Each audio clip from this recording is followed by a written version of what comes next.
Ke-20, berderma secara tulus tanpa mengharapkan imbalan pada saat dan tempat yang tepat, dan kepada orang yang tepat layak untuk menerimanya disebut satik. Mau memberikan sumbangan pun harus jaga hati-hati. Tidak memberikan begitu saja. Kita harus melihat kebutuhannya apa. Ada orang yang sikapnya bejat, karakternya loose karakter. Kita bantu, uang itu bukan dia belanjakan untuk beli makanan, dia langsung pergi ke tempat-tempat di mana dia bisa beli minuman, segala. Kita malah mencelakakan dia dengan bantuan yang kita berikan. Sekian banyak tempat-tempat ibadah kita yang cuma digunakan sebulan 2 kali, 3 kali. Coba mulai mengaktifkan, bicara dengan pengurusnya. Kita bisa gunakan untuk program-program apa. Kita sekarang di tempat, di ashram kita di Ciawi, di Bogor. Idrisi pernah ke sana? Nah ya, ke ashramnya. Di Bogor sekarang kita produksi, berhasil setelah 6 bulan trial and error, kita berhasil memproduksi dupa dengan menggunakan bahan baku 100% kotoran sapi, gober. Dulu susah, karena kotoran sapi ini agak lengketnya, agak susah, kemudian tapi sekarang kita menemukan caranya. Di hampir 100% dupa itu walaupun mengatakan pakai pengharum alami dan sebagainya, pengharumnya mungkin alami, essential oil-nya mungkin alami, tapi bahan baku dasarnya adalah gergajian kayu. Bahkan ada gergajian kayu yang diimport dari negara lain, saya tahu negaranya, karena di sana lebih murah. Termasuk bambunya yang tipis itu ada yang mengimport. Kita kehilangan 3 sulinggi besar kita. 3-tiganya ini punya masalah pernapasan, padahal mereka bukan perokok. Masalah pernapasannya terjadi karena kita menggunakan dupa kan cukup banyak. Setiap kali di rumah, di mana. Dan karena gergajian ini, kayu ini, efeknya bisa ke napas, pernapasan, efeknya bisa ke mata. Saya mulai terasa dengan mata.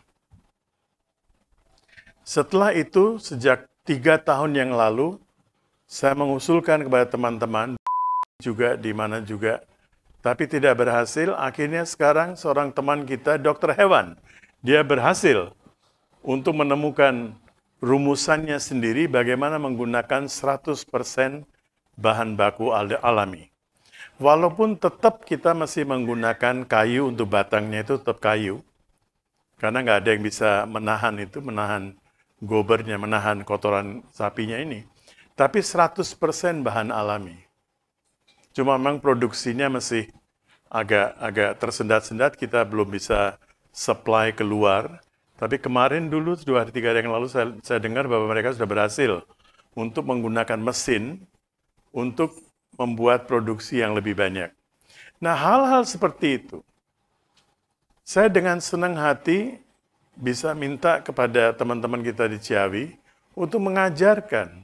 Kalau ada 1-2 orang dari sini bisa ke sana, 1-2 orang dari Kuta, 1-2 orang dari Ubud, Tabanan, dimanapun kita ada center, kita ada teman-teman, bisa belajar di sana 10-15 orang, dan bantu mengajar di Banjar atau memproduksi bersama. Dan dijual di pasaran, di masyarakat. Dipakai untuk diri sendiri aja, sudah cukup. 1 Banjar memproduksi cukup untuk pemakaian di rumah dan di pura. Dengan menjaga kesehatan kita dan pewanginya betul-betul.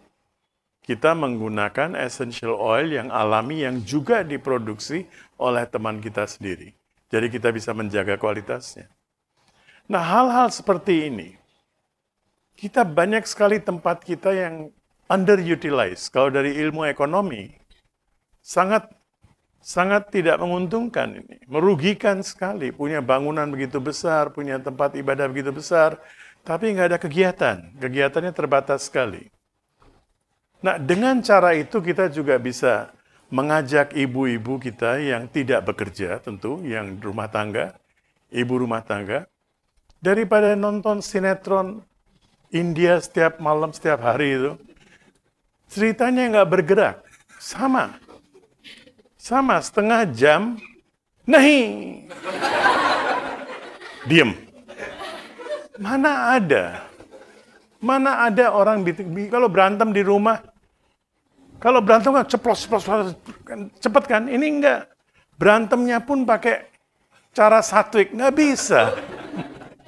Nggak masuk akal. Tapi karena si produsennya ini harus membuat 23 menit. Dan kadang-kadang saya karena pernah terlibat dalam satu show di TV, saya tahu ketika kita sedang recording, apa yang mau ditayangkan nanti malam, baru masuk ke TV itu nanti siang, tadi siang. Jadi 2 jam, 3 jam sebelumnya baru masuk tuh. Baru masuk langsung ditayangkan. Jadi paginya itu belum selesai. Dan karena belum selesai kemudian diedit. Orang lagi marah, nahi setelah nahi musik. 1 menit, 2 menit. Untuk mencukupi 23 menit. Dan kita dijadikan bodoh nonton seperti itu. Jadi daripada ngerumpi, daripada nonton TV yang tidak berguna, coba produksi sesuatu dan it's okay kalian juga bisa ambil keuntungan. Mungkin bisa membuat koperasi atau apa. Yang terlibat dalam pembuatan itu bisa mengambil keuntungan juga. Dengan cara begitu kita bisa melakukan tapa brata berderma dengan secara satwik. Jadi membantu orang pun secara tepat. Jangan sampai membantu orang yang salah, kemudian uang malah digunakan untuk hal-hal yang tidak berguna.